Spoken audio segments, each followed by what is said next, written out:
My mom was only 14 when I was born. They named me Sherry. My mom told me that my dad was older than she was, and my grandma wanted to put him in jail. When I was growing up, there really wasn't anyone to count on. I spent a lot of time on the streets. I started using weed when I was pretty young. I didn't go to school much. No matter who I lived with, the abuse was really bad in my family. I got put in foster care.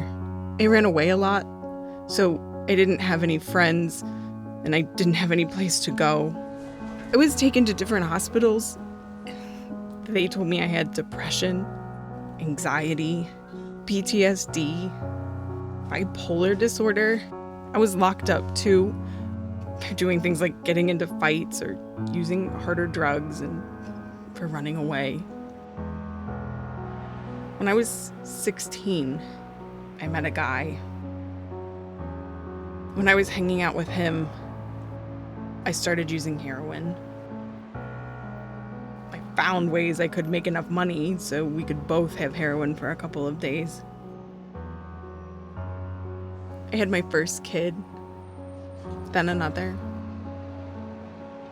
There were different guys after that, and the way they treated me was a lot like how I grew up. A couple of years ago, my little boy's dad and I were moving around a lot. We were homeless. We didn't have any money. Both of us had been in jail because of drugs. We went to my mom's with Thea and Mitchell. I knew it was a mistake almost right away. My mom is a user too. We got into a fight.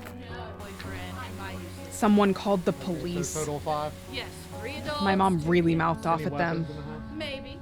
Mitchell's dad was high. I tried to clean up, but I know they saw the track marks.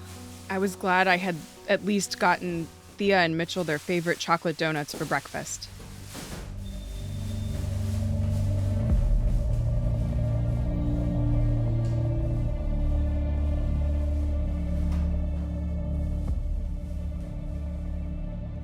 A caseworker came and removed Thea and Mitchell from their family for their own safety.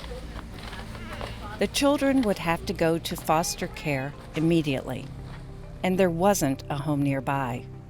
They headed about 90 minutes away to a farming community. They were going to sleep far from where they'd started their day. I was assigned by the court to advocate for Thea and Mitchell. I began by visiting them in their foster home. I made sure they got to the doctor and started seeing a therapist. Both of the children started school for the first time. We reported to the court about how things were going. It was clear that Thea and Mitchell had experienced a lot of trauma. Mitchell was hard to manage. At night, he would go looking for food. He would eat uncooked macaroni or things right out of the freezer. Thea was having tantrums. The court set up visits with her parents. Thea's father was in jail.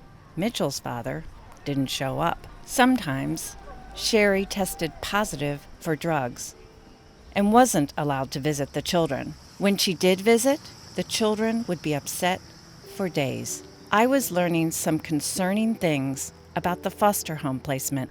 The foster parent kept insisting Mitchell was developmentally delayed, that he was probably autistic or had a serious mental illness. I didn't see Mitchell the same way, and neither did his therapist, his teacher, his doctor, or anyone else. This placement was having an impact on Thea, too. I told Kathleen what I'd learned.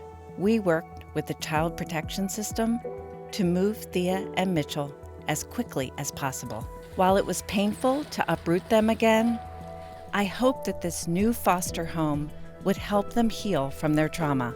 But Thea and Mitchell weren't going to school. They were acting out a lot. I was getting increasingly concerned about the children. Would they need another foster home? I was beginning to think that reunification with their family was unlikely, but then it became impossible. That summer, their mother, with Mitchell's father, was included in the Cincinnati Enquirer series on heroin addiction. They were living on the streets. They were still using drugs. They had not done the things the court required from them to get their children back. They weren't going to the substance abuse treatment they'd been offered. And Thea's father remained in jail. We advocated that the court terminate the rights of all the parents. The court agreed. Now the children were eligible for adoption. Another possibility emerged, one that might end their moving around.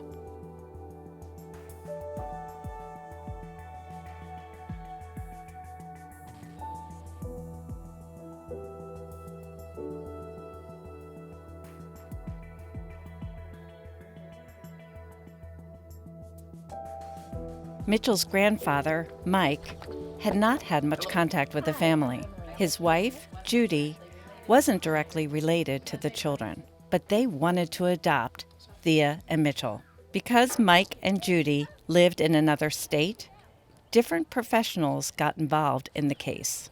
Only ProKids stayed the same as the adoption process began and the children moved in with the couple. The children went back to school. They were now living in what looked like a stable home. There were lots of toys, plenty of food, and attention. But why did Mitchell continue to act out? He was suspended from kindergarten 5 times. He ended up in the hospital psychiatric unit after a violent episode. That day, he told me the feelings he was having, all at the same time. He said he was sad, sometimes scared, excited, nervous, and frightened, but he couldn't say why. Then Judy called. Mike had started drinking heavily. He'd passed out when he was home alone with the kids. Another time, Mike hit her. He threatened the dog. Judy threw him out of the house. He emptied their bank account, but she wanted to keep the kids. We weren't so sure that it would work out. I wanted the best chance for this to be the last time. Judy was not going to adopt them. Was there a family ready to adopt Thea and Mitchell? A forever home? A place where they could thrive? Judy called again. She said she was not going to keep the children. Things moved very quickly. That same day, some of the children's things were already packed and waiting when the caseworker picked them up from school. They were again going to sleep far from where they'd started their day, far from the place they thought would be their home. And it was the last move for Thea and Mitchell. They moved into their new home and settled in quickly with their family. They began to do well at school and seldom had tantrums or acted out. I was there when their adoption was finalized in court and celebrated with Thea, Mitchell, and their parents. We want every child we serve at ProKids to have a safe, secure, permanent, and nurturing home. And that's exactly what happened for Thea and Mitchell.